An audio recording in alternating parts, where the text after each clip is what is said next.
पास पहुंचा, उठ और कुम्हार के घर जा और वहां मैं तुझे अपने वचन सुनाऊंगा।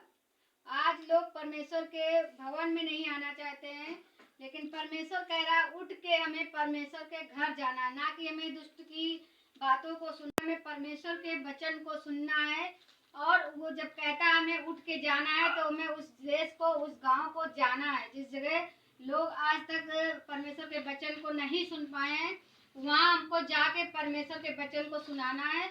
और परमेश्वर का वचन कहता है कि मैं तुम्हें अपने वचन सुनाऊंगा। लोग आज जीवन की रोटी जो वचन है उसके भूखे प्यासे हैं, लोग परेशानी में, दिक्कत में हैं, लेकिन वचन सुनाने वाले लोग बहुत कम है। जैसे लिखा है वचन में कि खेत पके हैं लेकिन मजदूरों की कमी है।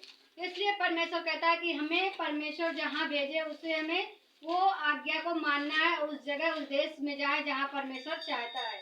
क्योंकि परमेश्वर की योजना है कि हमें जो लोग हैं जो अंधकार में पड़े हैं उन पर अपनी ज्योति चमकाए। उस नर्क से, उस दलदल से, उस परेशानी से, दिक्कत से परमेश्वर में निकालना चाहता है। वो नहीं चाहता कि मेरी एक भी रूह, एक भी व्यक्ति, एक भी बेटा मेरा नरक में जाए। आज हम लोग देख रहे हैं पाप कितना बढ़ रहा है। लोग इंसान को नहीं समझ रहे हैं, घर वालों को नहीं समझ रहे हैं, आपस में लड़ कट जा रहे हैं। और देख रहे हैं हम लोग कितनी भविष्यवाणियां जो वचन में लिखी है यिर्मयाह में, और वो सब भविष्यवाणियां पूरी हो रही हैं। क्योंकि परमेश्वर का न्याय होने वाला है और परमेश्वर जल्द आने वाला है। इसलिए परमेश्वर कहता है कि पश्चाताप करो, अपने मन को फिराओ, क्योंकि समय निकट है। परमेश्वर आ रहा है अपने दूतों के साथ। हमें तैयार रहना, उठकर तैयार रहना। सुबह हम लोग जब उठते हैं तो परमेश्वर हमारे पूरे दिन को वो सब सुरक्षित रखता है और कहता है उठ और प्रार्थना कर।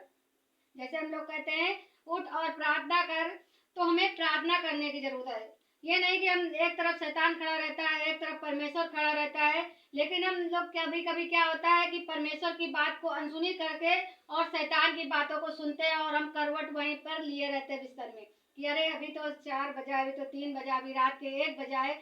लेकिन परमेश्वर कहता उठ और प्रार्थना कर। मेरे बेटे बेटियाओं, भोर की प्रार्थना, जैसे परमेश्वर कहता है कि भोर की प्रार्थना परमेश्वर सुनता है, क्योंकि उस जगह सन्नाटा रहता है और परमेश्वर एकांत में मिलता है। परमेश्वर का वचन कहता है मैं तुम्हें एकांत में मिलूंगा। एकांत का समय वही है रात में, और रात के 12 से 4 तक। इसलिए हमें परमेश्वर के वचन पर, जब वचन को पढ़ें तो उस पर चलें भी। ये नहीं कि परमेश्वर हमें कहता उठ बेटे मुझसे प्रार्थना कर, लेकिन हम लोग प्रार्थना दुनियावी चीजों के लिए प्रार्थना करते, दुनियावी लोगों के लिए प्रार्थना करते, लेकिन परमेश्वर से प्रार्थना नहीं करते। इसलिए परमेश्वर कहता है मुझसे मांग, मैं तेरी बड़ी बड़ी प्रार्थनाओं को और बड़ी बड़ी गूढ़ जो बातें हैं उनको परमेश्वर बताएगा। जब हम वचन को पढ़ते हैं तो वचन से परमेश्वर हमसे बात करता है, और जब हम प्रार्थना करते हैं तो परमेश्वर हम जब प्रार्थना करते हैं तो परमेश्वर से प्रार्थना करते हैं, और जब वचन पढ़ते हैं तो परमेश्वर हमसे बातें करता है। इसलिए हमें वचन को डेली पढ़ना जरूरी है। पता नहीं कौन सा वचन परमेश्वर हमसे बात करे। कोई दिक्कत परेशानी होने वाली हो, उससे परमेश्वर हमें पहले से ही चिता दे, क्योंकि भोर की प्रार्थना में परमेश्वर सब कुछ दिखाता है। वो पूरे दिन भर को हम अपने हाथों को अपने परमेश्वर के वचनों को जब देते हैं, और परमेश्वर के अपने हाथ को, अपने पैर को, अपनी पूरी बॉडी को जब परमेश्वर के हाथ में देते, अपने परिवार को, हर एक चीज को जो छोटी बड़ी होती है हर एक चीज परमेश्वर के हाथ में दे दे, तो परमेश्वर वो सुरक्षित रखता है। और हम लोग कभी कभी क्या सोते रहते हैं, क्योंकि जैसे वचन बताता है कि हे आलसी, उस चींटियों की तरफ देख जो कभी नहीं जाके सोती हैं, वो अपनी रास्ते में चली जाती। देखते हैं हम लोग जहाँ एक चींटी जाती है उसके पीछे पीछे सब लोग चले जाते हैं। लेकिन आजकल अंत समय चल रहा, शैतान हम लोगों को भरमाने की कोशिश करता है, और मसीह लोग आधे इधर आधे उधर पर हैं। जैसे 2 नाव में पैर रखते हैं और कहते हैं हम मसीह में हैं, और आशीष नहीं मिलती है। वो पास्टरों के भरोसे बैठे रहते हैं, पास्टर प्रार्थना कर दे तो मेरा काम हो जाए, खुद मेहनत नहीं करना चाहते हैं।